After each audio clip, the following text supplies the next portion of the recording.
일반인들이 이런 주식이 접근하실 때 너무 루트가 다양하다 보니까 방금 지금 앞서 설명하신 분도 조립시켜서 설명하셨지만 너무 좀 흥미성 없이 많이 좀 다양화된 것 같아요. 수요는 많이 늘어나고 있는데 그 같은 면에서도 여러 가지 대응을 해야 되지 않을까.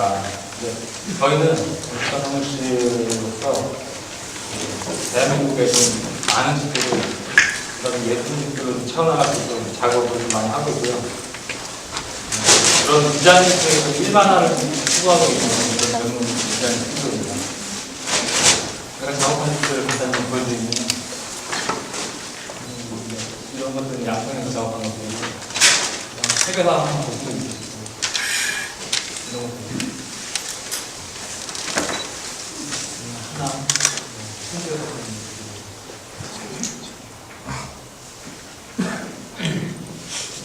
개인주택과 이런 것들 펜션입니다. 펜션 쪽 수요도 이제 많이 늘어나고 계셔서 저런 쪽 디자인을 많이 하고 있습니다. 오늘 이 자리에서는 값싸게 집 짓는 방법을 이야기하고자 하는 것만 아니고 제가 앞서서도 디자인 과정이라는 걸 표현을 했는데 방금 강연자분들 주택에 대한 이제 과정을 말씀하시고 저는 이제 전반적인 집짓기 방법에 있어서 첫 방문을 여는 게 디자인인데요. 이 부분에서 좀 건축가와 소통을 하는 데 좀 어려운 부분이 많이 있습니다. 이 부분에 대해서 의사소통을 좀 잘 하자는 차원으로 이제 좀 강연을 하고 오늘 강연 내용을 간단히 연말에 요약을 하면 세 가지입니다. 시간을 아끼고 오차를 줄이고 언어를 익혀라. 언어라는 건 건축가와 소통하기 위한 건축 언어를 말하는 건데 간단히 요약을 하자면 이제 모든 게 잘 굴러가게 하자는 말한 형성입니다. 디자인을 제대로 해서 디자인과 시공자 견적과 최종 시공 결과물까지 좀 일체화되게 갈 수 있는 그 과정. 그다음에 건축주분들이 예산에 대한 개념이 처음에 좀 확고하게 잡혀있지 않은 상태에서 시작을 하시는 분들이 많이 있어요. 그런 거에 대한 이야기. 매몰 비용 회피라는 거는 집짓기 하시는 과정에 있어서 너무 좀 순서를 좀 이렇게 부각해서 하시는 분들도 많고, 그러니까 땅을 아직 구매도 안 하셨는데 디자인을 좀 맡기신다거나 하시는 분도 많이 있는데 순서를 좀 제대로 지켜서 하셨으면 좋겠고, 그 다음에 의사소통 문제, 그 다음에 마지막으로는 너무 집짓기에 좀 목숨 걸지 않으시는 하는 마음이 있고요. 첫 번째는 매몰 비용을 없애자니까, 매몰 비용이라고 하는 것이 재개발 같은 거에서 사업이 중단됐을 때 설계비라든가 조합 설계비라든가 안전수단 관리 이런 것들이 이제 들어가게 되는데요. 우리가 이제 뉴스에서 보셨겠지만 중단되는 경우도 많이 있지 않습니까? 그래서 이제 회수되지 못하는 경우는 매몰 비용인데 개인이 집을 지으실 때도 그런 매몰 비용이 많이 발생해요. 아까도 말씀드린 것처럼 순서를 좀 뒤바꿔서 진행하신다거나 대화상에 뭔가 좀 트러블이 있을 때 그런 것들 시간적인 내용이나 이런 것들 많이 컨트롤을 못 하시기 때문에 그런 것들에 대한 좀 조언이 좀 필요하다고 이런 것들을 좀 너무 당연히 여기시는 분들도 많아요. 짓기 하는데 10년 감사하는 건 기본이다 그 생각을 하셔가지고 그런 거에 대한 얘기를 할 거고요.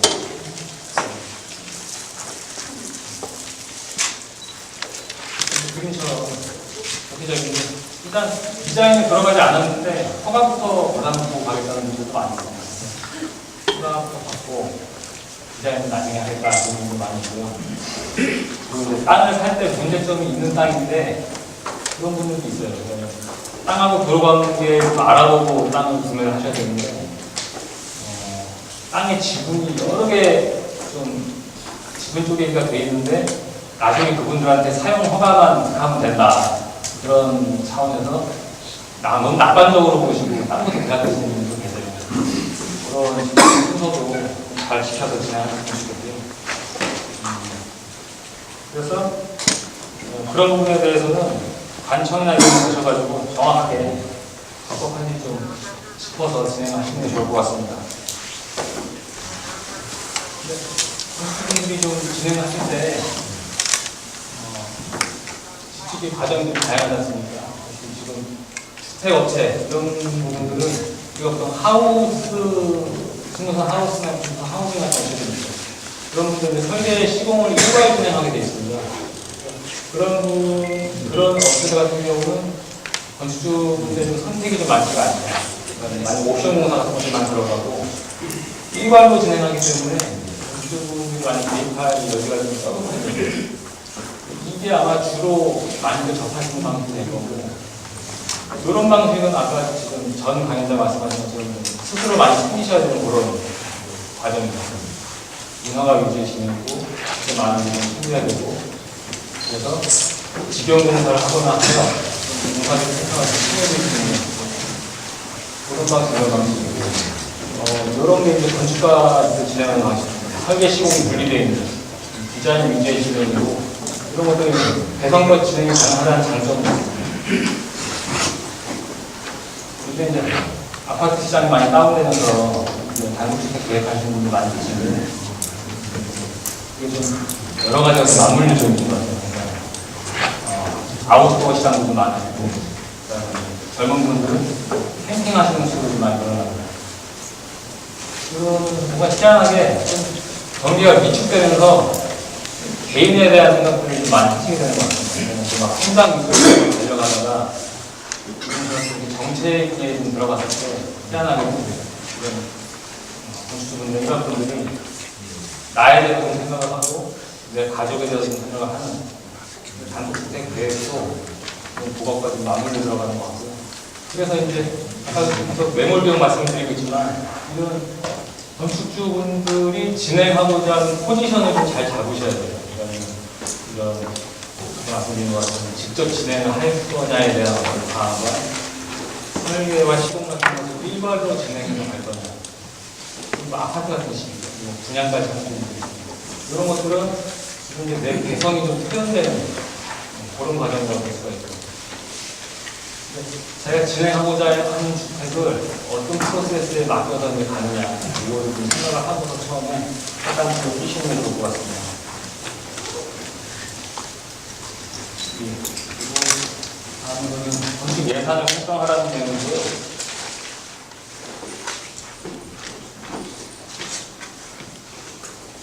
저희가 이제 건축을 미팅을 할 때 초반에 비용적인 문제를 묻는 분들이 많이 있어요. 이거는 앞서 설명드린 것처럼 이런 설계 시공 일괄 진행하시는 분들 같은 경우는 리스트가 잘 나와 있습니다. 상당 뭐 350, 상당 400 리스트가 나와 있고 각 리스트에 들어가는 자재들이 월주 다 정해져 있어요. 그리고 그것들을 옵션 정해가지고 최종적인 집 디자인을 고르게 되어 있는 리스트도 많은데, 보시면 그런 방식으로 가게 되면은 초기 대화할 때 이제 내가 어느 정도 수입해서 어떤 결과물을 뽑아낼 수 있다, 이런 건 쉽게 알 수 있지만 건축가 사무실 같은 경우는 처음부터 이제 건축주분들과 대화할 때 비용 우선으로 이제 대화하기보다는 그분 스토리를 많이 듣습니다. 스토리를 많이 듣고 그리고 이제 취향은 무엇인지 개선 같은 거 많이 듣기 때문에 처음부터 이제 예산으로 대화를 하기 좀 어려워요. 그런 관점이 있기 때문에 그건 연구를 하고 진행하시는 것 같고요. 이런 관점의 대화는 가능하다고도 불가능하다고도 말씀드릴 수가 있지만 어느 정도 좀 기준은 좀 필요한 것 같습니다. 일단 여러분들이 어느 정도 디자인 퀄리티를 원하시느냐에 따라서 실현 가능한가 아닌가 가이드가 가능할 것이고요. 어차피 정확한 예산 설정을 처음부터 좀 정확하게 할 수는 없지만 좀 30평 정도 지으려는데 견적이 얼마나 나옵니까? 요즘 집 한 채 지는데 얼마나 드느냐? 이런 류의 질문은 좀 주관적인 좀 어려운 측면이 좀 있다고 볼 수가 있습니다. 우리가 이제 집을 칠 때 주변에서 이런저런 소문을 많이 듣다 보면 어떤 집은 이제 평당 얼마 지었다는데 하는 내용들이 많이 있는데 그 평단이라는 개념이 모순이 좀 있는 경우가 있습니다.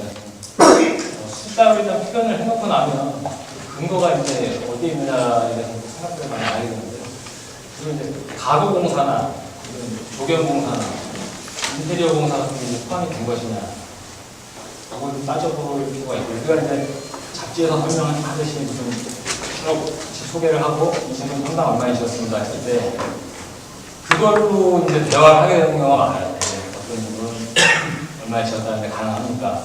이렇게 했을 때 이런 내막들이 있기 때문에 이런 내용들을 파악을 하시고 접근하시면 좋다는 내용이고, 우리가 이제 설계가 끝나면 면적을 맡기게 되었습니다. 그래서 또 시공자분들이 면적을 내실 때 시공 면적이라는 게 있어요. 우리가 보통 디자인하는 사람들이 따지는 면적은 법정 면적이고, 서류상에 들어가는 면적이고, 1층 면적, 2층 면적, 건축 면적. 이런 면적으로 따졌을 때 전체 그 가격의 나누기 몇 점 했을 때가 이제 저희의 개념인데, 보통 시공자분들이 시공 면적을 따지거든요. 예를 들어서 이런 다락들, 하나만 했을 때인데, 이런 다락들. 서비스라고 많이 하지만 실제로 지어지는 부분이기 때문에 시공계획에 들어가는 거죠.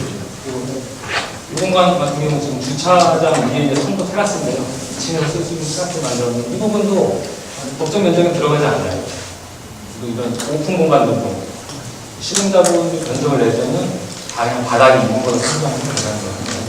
이 집 같은 경우는 61평으로 계획이 있는데 시공 면적으로는 74평입니다. 나누기 61을 한 거 하고 또 나누기 74를 한 거 하고 또 평단으로 전제를 달라지고, 그러면 내막을 아시고서 이제 평단가를 접근하실 필요가 있다, 그런 말씀을 드리고요.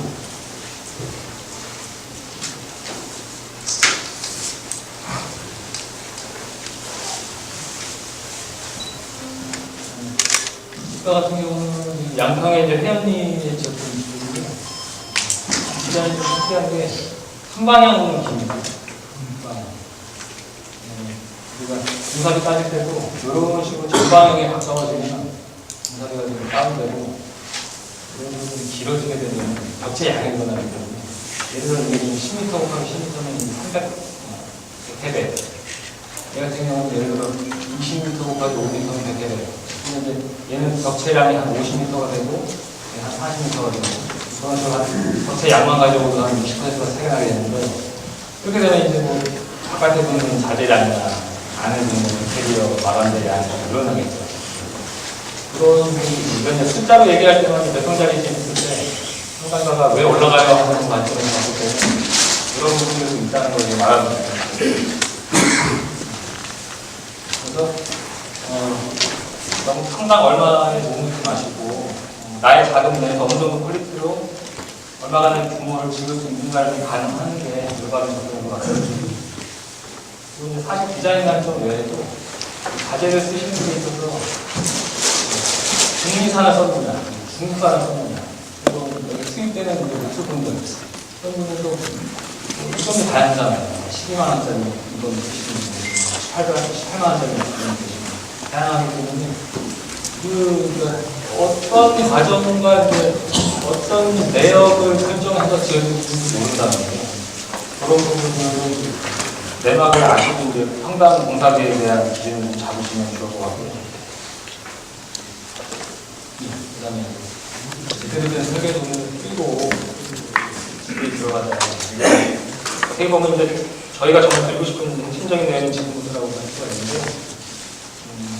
이제 아까 말씀드렸듯이 일단 일이 흘러가는 그 순서도 정했고, 내가 주택업체에 맡길 거냐, 아니면은 DIY식으로 이제 인허가 사무실이나 시공업체 중에서 직접 해서 진행할 것이냐, 혹은 너무 노출하고 싶은 대상이 강하고 나만 구성이 드러났으면 해서 건축가 사무실에 일을 하고 싶은 그런 기준이 좀 정해진 상태에서는 이제 설계 작업을 좀 들어가야 될 것입니다. 공사는 설계 도면을 바탕으로 하는 것이고, 자금 지금 견적서를 기준으로 하게 되는 것이기 때문에 충실한 견적서가 나와주려면 충실한 설계 도면이 있어야 될 것입니다.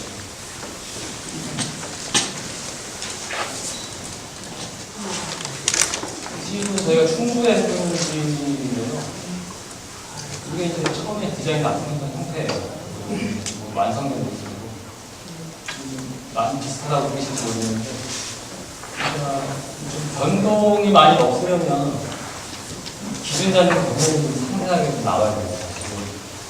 이 집 같은 경우는 지금 1층 부분 18평에 대한 부분인데 이런 정도 부분이 좀 나와줘야지 아까 첫 강연자 말씀하신 것처럼 시공자 부분하고 트러블이 많이 줄어들 수가 있어요. 왜냐하면 이제 자재를 어느 정도에 물을 쓰겠다고 해서 표기를 해놓고 골조 상황 다 들어가요. 그리고 이런 조경 상황, 데크는 뭘로 쓴다. 저 같은 경우는 이제 자재 리스트를 따로 첨부해서 그리고 녹시 같은 경우는 무슨 인쇄된 도기를 쓰느냐 타일을 쓰느냐 다 기입을 하게 됩니다. 그렇게 되면은 과정에서 충돌하는 게 많이 줄어들어요. 그러니까 자재의 변동이 생기더라도 애초에 잡혔던 근거가 있기 때문에 그 근거에 맞춰서 변화를 주기 때문에 플러스 마이너스는 가감을 할 수가 있는 거예요. 디자인에 있어서 어떤 시공자, 건축주분이 시공기에 대한 기준을 잡는다는 것은 설계 도면이 완벽해야 나중에 내가 1억짜리 집이냐 2억짜리 집이냐 했을 때 변동폭이 좀 크지 않다는 거죠. 약속된 플레이가 제대로 됐을 경우 말씀드리는 거예요.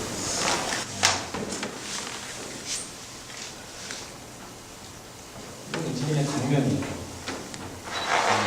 단면상에서도 이런 여러 가지 자재 표현과 가공들의 어떤 표현, 마감재가 초점 마감재, 중간중간 마감재가 뭐가 들어가야 되는지를 다 기입되어 있습니다.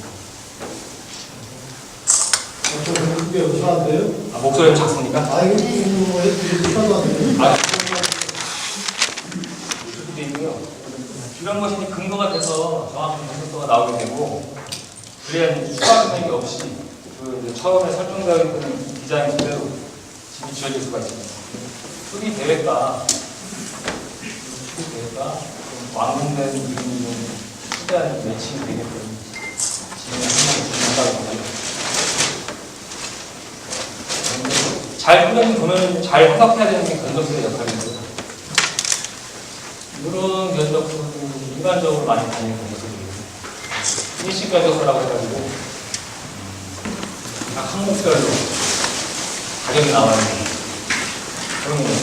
이런 것들은 항목별로 자재와 자재 스펙, 그리고 이제 물량, 인건비 수입량 이런 것들이 좀 잘 나와 있는 내역서가 되거든요. 이런 걸 기준으로 내역을 뽑으셔야 정확한 공사가 나올 것이고, 이런 기준 같은 경우는 이 내용이 바뀌었을 때 항목 근거를 좀 알 수 없습니다.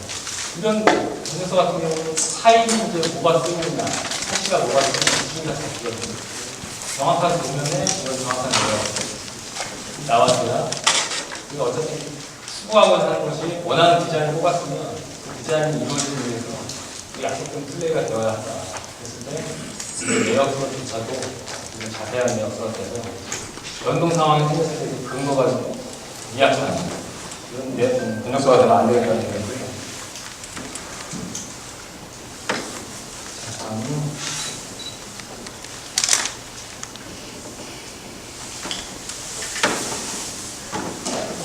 의사 전달을 주고받아라. 이제 그것을 같은 말씀을 드리고 있는 거예요.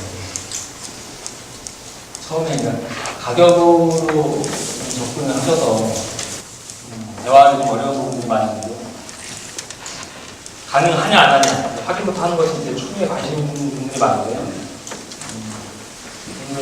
무엇을 어떻게 어떤 모양으로 찍는지가 중요하다고 전법적으로 말씀드리고 있습니다.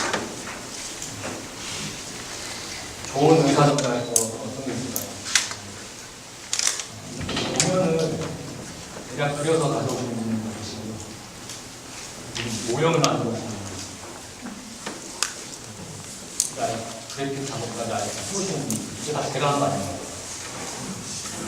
기분이 열심히 그동안에 부상을 많이 해오시는 경우가 많이 있는데 이게 좋은 방법이 아닐까요?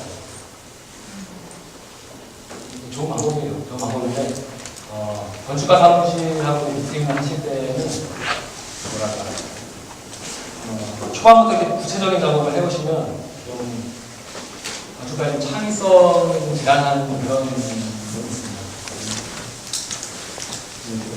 아무래도 이미지를 많이 가져다주시는 분들이 너무 풍부하게 적절한 방법들을 섞어서 건축가분들하고 대화를 많이 하시면 건축가분들의 좀 창의성도 많이 보여주고 정확한 제가 원하는 공간에 대한 의사 전달을 드리라고 생각을 합니다. 일단 초반에는 이건 드러나는 이미지보다는 가족의 스토리나 집을 짓게 된 사연, 내가 원하는 공간에 대한 설명, 좋아하는 자재가 있으시면 자재에 대한 어필, 이런 의사 전달을 좀 주시면 좋겠고요. 그런 다음에 건축가가 어떤 안을 내놓는다는 지켜보고 난 다음에 구체적인 대화를 하시는 게 좋겠습니다. 창작의 여지를 좀 남겨두고자 하는 거죠. 그러다 보면 이제 재미있는 아이디어들이 더 나올 수가 있을 것 같습니다. 이거는 저희가 많은 분들의 이제 메일도 받고 전화도 왔는데요. 그중에서 포맷을 잘 갖춰서 이제 보내주신 메일을 하시면 되게 하려고 합니다. 지금 지고 있는 분의 이제 처음 저한테 주신 거는 메일이에요. 소속어 적어주시고, 주변 상황, 왼쪽 필지에 뭐가 있고, 앞쪽에는 뭐가 있고, 도로 상황 말씀해 주시고, 그 다음에 우리 땅이 좀 기울어져 있다, 평평하다, 이건 땅에 대한 내용, 대지 주변 상황 설명, 요거를 주셨고요. 그 다음에 입주 시점은 어디입니다, 언제입니다, 전세계약 말이고, 그걸 말이네요. 이건 이제 내가 언제까지는 집을 맞춰서 입주를 하고 싶다. 스케줄에 대한 설명. 그 다음에 50평 예상하고, 살림이 많고, 캠핑용품 많고, 이런 이제 계획 규모에 대한 설명. 내가 몇 평 정도